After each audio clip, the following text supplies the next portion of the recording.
வணக்கம். திரையரங்கம் பிரசன்ஸ். இது ஹாலிவுட் திரைப்படம். இந்த படத்தினுடைய இயக்குனர் அருமையான இயக்குனரான ஸ்டீவன் சோடர்பெர்க். இது ஒரு திகில் படம்.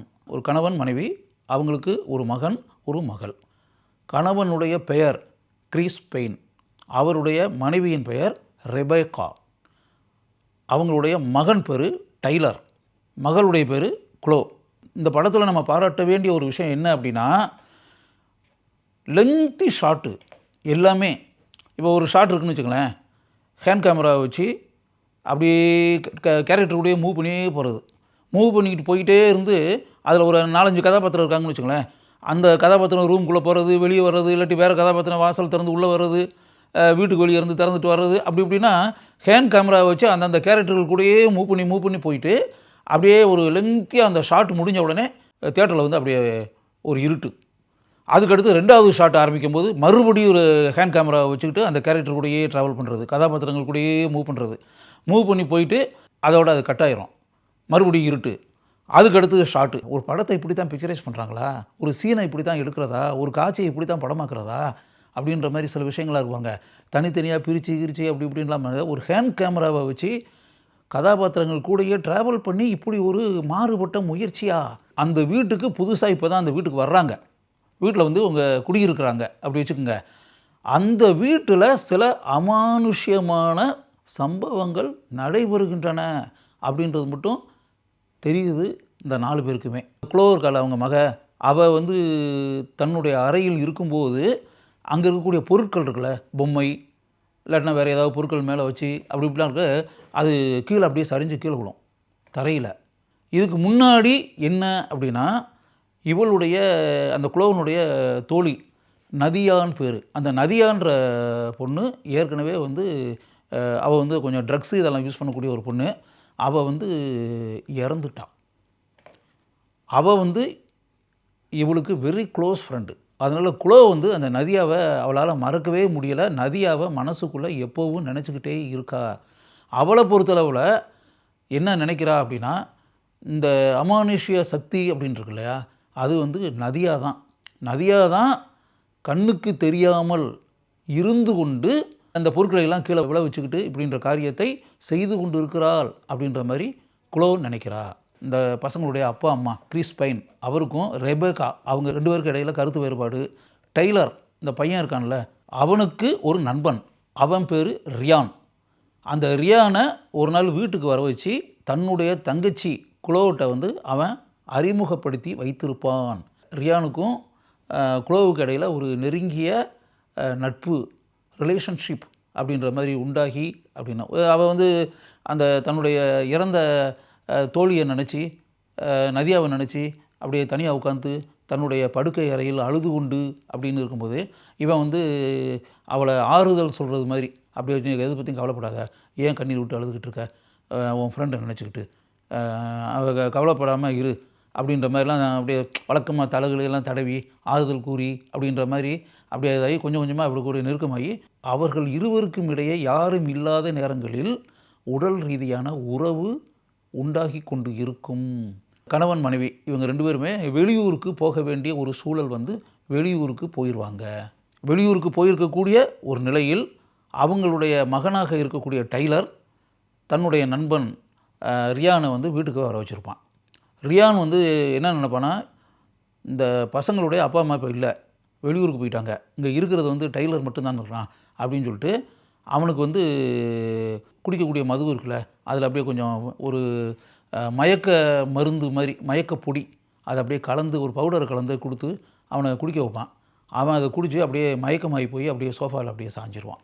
இவன் அதே மாதிரி அந்த மதுவில் வந்து பவுடரை கலந்து அவளுக்கு கொடுக்கலாம், குளோவுக்கு கொடுக்கலான்னு சொல்லிட்டு அவள் ரூமுக்கு வந்து அவள் கூட உடல் ரீதியாக உறவு கொள்ளும் முயற்சியில் இறங்கி விடுவான்.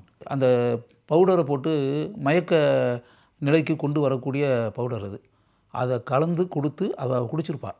குடித்ததுனால அவளே இந்த சுய உணர்வை இழந்து அப்படின்னு இருக்கக்கூடியதில் வந்து அவன் வந்து ஒரு பாலித்தீன் பேப்பர் ஒன்று எடுத்து அவள் முகத்தில் மூடி அந்த மூச்சே வெளியே வராத அளவிற்கு சில சதி செயல்களை ரியான் செய்வான்.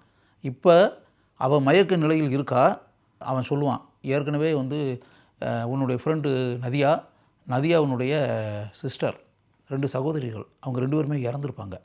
அவர்களுடைய மரணத்திற்கு காரணமாக இருந்தவன் இந்த ரியான் தான். அதே காரியத்தை தான் இப்போது குளோவின் விஷயத்திலும் அவன் செய்திருக்கிறான். மயக்க நிலையில் அமர்ந்திருந்த ரியான் திடீர்னு விழிப்படைந்து அந்த இடத்துல வந்து எந்திரிப்பான்.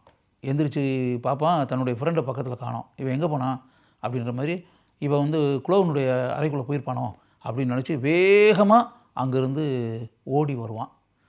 ஓடி வந்தால் இங்கே வந்து என்ன நடந்து கொண்டு இருக்கிறது அப்படின்றது அவனுக்கு தெரிஞ்சிடும். பாலித்தீனை வச்சு தன்னுடைய சகோதரியினுடைய முகத்தை மூடி இவன் ஏதோ ஒரு சதி செயலை செய்து கொண்டு இருக்கிறான் அப்படின்றத பார்த்துருவான். பார்த்த உடனே அந்த ரியான் மேலே வேகமாக பாய்வான். 2 பேரும் தூக்கி எறியப்பட்டு சாளரத்தின் வழியாக ரோட்டில் வந்து விழுவாங்க. 2 பேரும் இறந்து. வெளியூர்லேருந்து வந்தாச்சு, அப்பா அம்மா 2 பேருமே வந்துட்டாங்க. வந்த பிறகு படத்தினுடைய இறுதி காட்சி அப்படின்றது இல்லையா, மறுபடியும் அப்பா அம்மா ஏன்னா மகன் தான் இல்லை, மகன் இறந்தாச்சு. இந்த 3 பேரும் இந்த வீட்டை காலி பண்ணிவிட்டு வேறு வீட்டுக்கு போகிறது அப்படின்ற முடிவில் வீட்டை விட்டு வெளியே வந்து நிற்பாங்க. ரெபாக்கா அந்த வீட்டில் இருக்கக்கூடிய கண்ணாடியை பார்ப்பா. அந்த கண்ணாடியில் டைலரின் உருவம் தெரியும். நதியா எப்படி அமானுஷ்ய சக்தியாக அந்த வீட்டில் இருக்கிறாள் என்ற சூழல் இருந்ததோ அதே போல் இனிமேல் அந்த வீட்டில் டைலர் இருப்பான் அப்படின்றதான் உண்மை. ப்ரெசன்ஸ் அப்படின்னு வச்சுருக்காங்களே, அந்த ப்ரெசன்ஸ்ன்றது இதுதான். இந்த அமானுஷ்ய சக்தி அப்படின்றதுல அதுதான் ப்ரெசன்ஸ். இதுவரை அந்த வீட்டில் நதியா ப்ரெசன்ஸாக இருந்தால், இனிமேல் அந்த வீட்டில் ப்ரெசன்ஸாக இருக்க போவது டைலர். அதோட இந்த படம் முடிகிறது. கிறிஸ் பைன் கதாபாத்திரத்தில் கிறிஸ் சல்லிவன் இயல்பாக படம் முழுக்க நடித்திருக்கிறார். லூசி லியூ அருமையாக ரெபேக்கா கதாபாத்திரத்திற்கு அமைதியாக ஆர்ப்பாட்டம் இல்லாமல் உயிர் தந்திருக்கிறார். எட்டி மேடி டைலர் கதாபாத்திரத்திற்கு கச்சிதமாக பொருந்தியிருக்கிறார். கேலினா லியாங் குளோ கதாபாத்திரத்திற்கு அருமையாக உயிர் தந்திருக்கிறார். இயல்பான நடிப்பு, ஆர்ப்பாட்டம் இல்லாத நடிப்பு, அமைதியான நடிப்பு, செயற்கைத்தனமற்ற கேஷுவல் பர்ஃபார்மன்ஸ். படம் முடிந்து வெளியே வரும்போது குளோ கதாபாத்திரத்தில் வந்திருக்கக்கூடிய இந்த நடிகை நம் மனதில் நிலை பெற்று நிற்கிறார் என்பதுதான் உண்மை.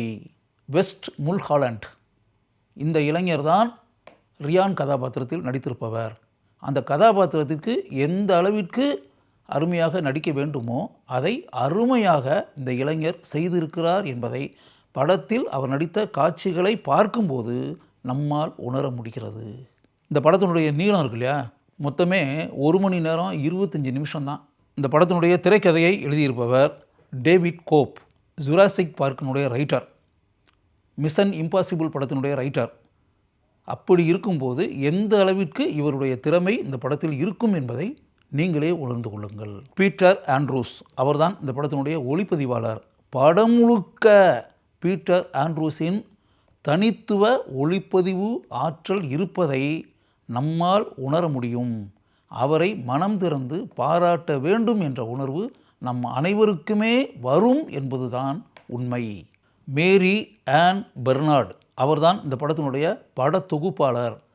அமைதியாக எடுக்கப்பட்டிருக்கக்கூடிய இந்த கவித்துவ தன்மை கொண்ட திரைப்படத்தில் படத்தொகுப்பாளருடைய பங்கு எந்த அளவிற்கு சிறப்பாக இருக்க வேண்டும் என்பதை நன்கு உணர்ந்து இந்த படத்தொகுப்பாளர் படம் முழுக்க பணியாற்றியிருக்கிறார். ஜாக் ரியான் அவர்தான் இந்த படத்தினுடைய இசையமைப்பாளர். கவித்துவ தன்மை படம் முழுக்க இருக்கக்கூடிய அளவிற்கு மென்மையான இசையால் இந்த படத்தினுடைய கதை ஓட்டத்திற்கு இந்த இசையமைப்பாளர் தன்னுடைய தனித்துவ ஆற்றலை அனைத்து காட்சிகளிலும் நன்கு வெளிப்படுத்தி இருக்கிறார். தொழில்நுட்ப ரீதியாக இந்த படத்தில் வித்தியாசமான பல முயற்சிகள் செய்யப்பட்டிருக்கின்றன என்பதை மட்டும் நம்மால் உணர முடிகிறது. அதற்காகவே இந்த படத்தினுடைய இயக்குனர் ஸ்டீவன் சோடர்பெர்க்கை மனம் திறந்து நான் பாராட்டுகிறேன்.